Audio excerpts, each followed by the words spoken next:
श्री राम जय जय राम। श्री राम जय जय राम। श्री राम जय जय राम। श्री राम जय जय राम। श्री राम जय जय राम। श्री राम जय जय राम। श्री राम। नमस्कार। आज दिनांक 19 ऑगस्ट। श्रीराम जय राम जय जय राम। आपल्याला देवाची नड वाटते का? श्रीराम जय जय राम। श्रीराम जय जय राम। आपल्याला देवाची नड वाटते का? एक मनुष्य प्रवासाला निघाला. त्याने सर्व सामान बरोबर घेतले. तो पान तंबाखू खाणारा होता. त्याने तेही सर्व साहित्य बरोबर घेतले होते. गाडी सुरू झाल्यावर थोड्या वेळाने त्याने पानाचे साहित्य काढले. तेव्हा त्याच्या ध्यानात आले की आपण चुन्याची डबी विसरलो आहोत. त्याने पुन्हा सामान हुडकले. त्याला मोठी चुटपुट लागली. कुठे काही पडल्याचा आवाज झाला की त्याला वाटे चुन्याची डबीच पडली. कुणी त्याच्याशी बोलले की त्याला वाटे आपल्याला हा चुना हवा का म्हणून विचारेल. ज्या गोष्टीवर आपले प्रेम असते त्या गोष्टीची आपल्याला नड लागते. ती नसेल तर हळहळ वाटते. तशी आपल्याला देवाची कधी नड लागली आहे का? आपण आपल्या घरातल्या सर्व वस्तू आपल्या म्हणतो. बायको, मुले आणि घरातल्या इतर वस्तूंची आपल्याला इत्तंभूत माहिती असते. परंतु देवघरातला देव ज्याची आपण रोज पूजा करतो तो कधी आपलासा वाटला आहे का? आपली जर ही स्थिती आहे तर आपल्याला देवाचे प्रेम कसे लागेल? देवाचे प्रेम लागायला हवे असेल तर जगताची आशा सोडली पाहिजे. व्यवहार न सोडावा. पण विषयाकडे गुंतणारी आपली वृत्ती भगवंताच्या आड येते म्हणून तिला भगवंताकडे गुंतवावे. भगवंताची खरी आवड उत्पन्न झाली पाहिजे. देवा वाचून आपले नडते असे वाटले पाहिजे. ज्याचा आपण सहवास करतो त्याचेच आपल्याला प्रेम लागते. ज्याचे प्रेम लागते त्याचीच आपल्याला नड भासते. आपण पाहतोच सहवासात किती प्रेम आहे. प्रवासात आपल्याला कोणी चांगला माणूस भेटला तर त्याच्याशी आपण बोललो, बसलो की त्याचे प्रेम आपल्याला लागते. तो त्याच्या स्टेशनवर उतरून जाताना आपण त्याला म्हणतो, तुमच्या बरोबर वेळ किती आनंदात गेला. तुम्ही आणखी बरोबर असता तर बरे झाले असते. थोड्याशा सहवासाने जर एवढे प्रेम उत्पन्न होते तर मग भगवंताचा अखंड सहवास ठेवल्यावर त्याचे किती प्रेम मिळेल. म्हणून त्याच्या नामाचा सतत सहवास ठेवावा.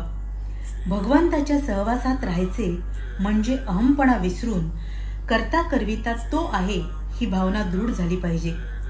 होणारे कर्म त्याच्या कृपेने होते आहे ही भावना निर्माण झाली पाहिजे. तुमची कळकळीची हाक ऐकून तो तुमच्यापाशी आनंदाने धावत येईल.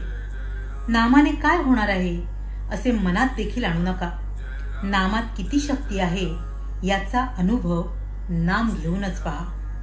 ज्याला नामाचे प्रेम आले त्याने भगवंतालाच आपलेसे केले यात शंकाच नाही.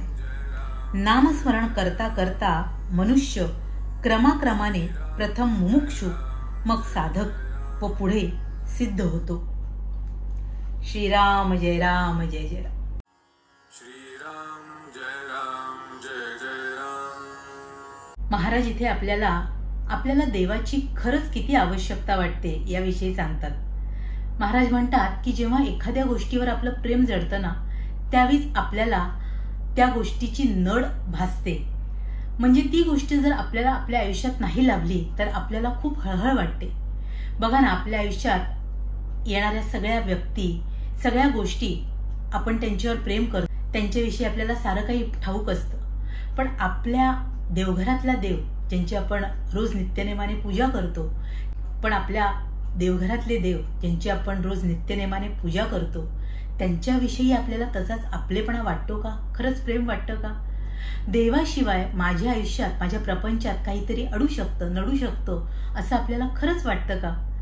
असं जर देवाविषयीचं खरंच प्रेम, तळमळ उत्पन्न व्हायची असेल तर मुळात आपली देहबुद्धी नष्ट होणं आवश्यक आहे. आपली वृत्ती जी सतत विकारांनी जडलेली असते, जी सतत विषयात गुंतलेली असते, ती वासना, विषय वासना नष्ट होणं आवश्यक आहे. आपल्या परमार्थात, आपल्या भगवंताच्या भक्तीच्या आड येणारी ही वासना दूर होणं आवश्यक आहे. ही वृत्ती वळवून भगवंताकडे वळणं आवश्यक आहे. बघा ना, आपल्या आयुष्यात जेव्हा आपल्याला सहवास लागतो काही व्यक्तींचा, त्या छोट्याशा सहवासानेही आपण एक नातं निर्माण करत असतो. त्या सहवासाची ओढ आपल्याला लागत असते. मग भगवंताचा जर अखंड सहवास आपल्याला लागला तर त्याच्याविषयी आपल्या मनात किती प्रेम जागृत होऊ शकतं. पण यासाठी अर्थात त्याचं नामस्मरण सातत्याने करणं आवश्यक आहे. विषयात गुंतणारी आपली जी वृत्ती आहे ती वृत्ती स्थिर होणं आवश्यक आहे. आपण मुळात करते करविते नाहीच. आपल्या साऱ्या प्रपंचाचा करता करविता आपला परमेश्वर आहे आणि त्याच्याच इच्छेने सारं काही चाललं आहे, ही भावना दृढ होणं आवश्यक आहे. आणि आपलं सारं काही आपल्या परमेश्वराच्या चरणी वाहून आपण सातत्याने त्याचं अनुसंधान साधणं आणि त्याच्याच भक्तीत पूर्णपणे रममाण होणं आणि आपल्या आयुष्यातलं खरं समाधान आणि आनंद प्राप्त करणं हेच आवश्यक आहे. आणि म्हणूनच सातत्याने आपल्या परमेश्वराचं नामस्मरण करून आपण हे आपल्या भगवंताचं जे अनुसंधान आहे ते साधू शकू, हीच त्या गुरुचरणी पुन्हा पुन्हा प्रार्थना.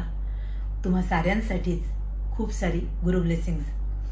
गेले काही दिवस पावसाने अक्षरशः हल्लकल्लोळ माजवलेला आहे. त्यामुळे काल खरं तर कालच्या तारखेचा व्हिडिओ मला अपलोड नाही करता आला, कारण 2 दिवस आम्ही विरारमध्ये जवळजवळ 30 तास लाईट नव्हते. विद्युत प्रवाह खंडित झाला होता आणि सगळं नेटवर्कही ठप्प झालं होतं. त्याच्यामुळे माफ करा की आपला रोजचा जो नित्यनेमाचा व्हिडिओ आहे तो अपलोड नाही करणं जमलं. आणि म्हणूनच आज आणि काल असे दोन्हीचे व्हिडिओ आज मी एकाच दिवशी अपलोड करीत आहे. तुम्ही सर्वच जण जे आपल्या व्हिडिओना प्रेम देता, उत्स्फूर्त प्रतिसाद देता, त्यासाठी तुम्हा सर्वांचेच पुन्हा पुन्हा मनपूर्वक आभार. श्रीराम जय राम जय जय राम. श्री स्वामी समर्थ. जय गुरुदेव. श्रीराम जय राम जय जय राम. श्रीराम जय राम जय जय राम. श्रीराम जय राम